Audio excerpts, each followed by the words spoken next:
Global cues, the stocks tumbled in late trade. The Nifty today losing about 20 points. It's broken below 8,050. The Sensex lost nearly 40 points as the banking stocks led the decline. So the Indian markets closed in the red. Of course, the rest of Asia today was up and about. But the top story tonight, India is a step closer to making business exits simpler. The TK Vishwanathan panel has submitted its draft bankruptcy code to the finance minister. It's been put up now for public comment.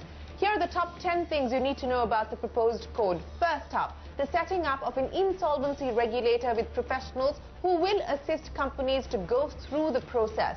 Individuals and unlimited liability partnerships have also now been included. However, bankruptcy of individuals will only be taken up if the resolution process fails. So who will handle what?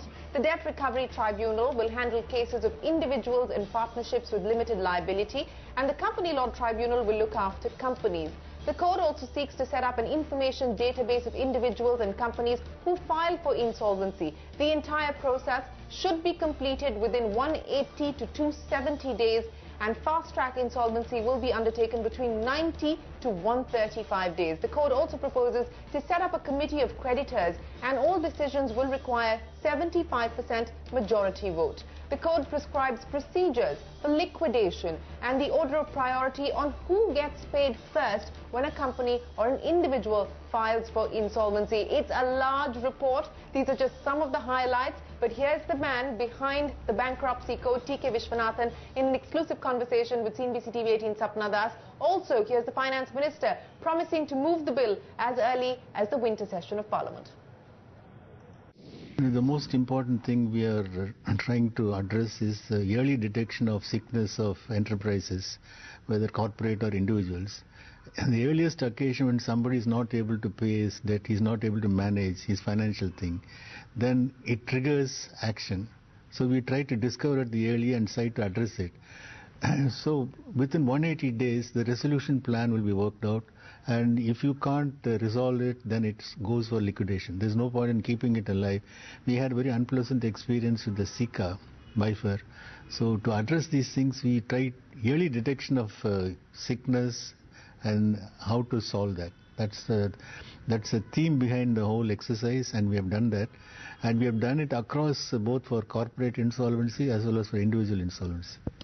So the point over here also is that the timelines that you have mentioned, in terms of actual handling of the applications. But if you look at the entire format, this will require a repealing of some of the existing laws, and this will also require a reworking probably even of the Companies Act, because for example the NCLT proposal, I mean, that has yet to take off under the Companies Act, that has yet to be notified. So how do you see this thing panning out? We have examined the whole thing, and we have made some exhaustive amendments to the Companies Act, and that is indicated in the schedule to the present code. Such as? See the code. The schedule makes numerous amendments to the existing Companies Act, apart from other laws as well. So we have addressed each one of those instances and how to handle that. And the timelines will not be a great problem, because now hitherto everything will be decided by the insolvency resolution professional and the creditors committee. Right. So I don't think there is scope for any delay in solving this problem. So either way you take a decision, you wind up and you get the best value of the assets of the debtor, which is not possible at the current legal framework. Right. So coming back to the issue of timelines, you said that most of them are tenable and it should not be a major issue. But in terms of the legislative changes, for example, even changes in the Companies Act, the current changes the government had done, that has taken almost 10 years. So how do you see the legislative process moving forward for us to create this new bill, this new law? I think the National Company Law Tribunal is already in position. It has not been notified, sir. We don't know the rules. No, but the recruitment is going on. It's hopefully very shortly it is all passed through all the legal challenges. So it will be available readily in another 1 or 2 months. So it starts functioning. So all that requires is a notification of the government, which they will do.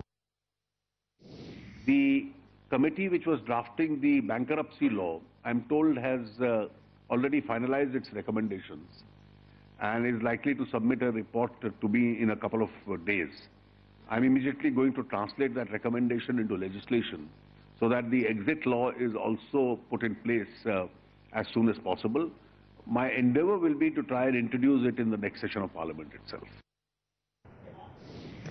So the bankruptcy bill is going to be tabled in the winter session of Parliament, and you heard the man from himself who has suggested all of those recommendations, also adding that all the amendments that will have to be made to existing laws, including the Companies Act, all of that has been presented to the government.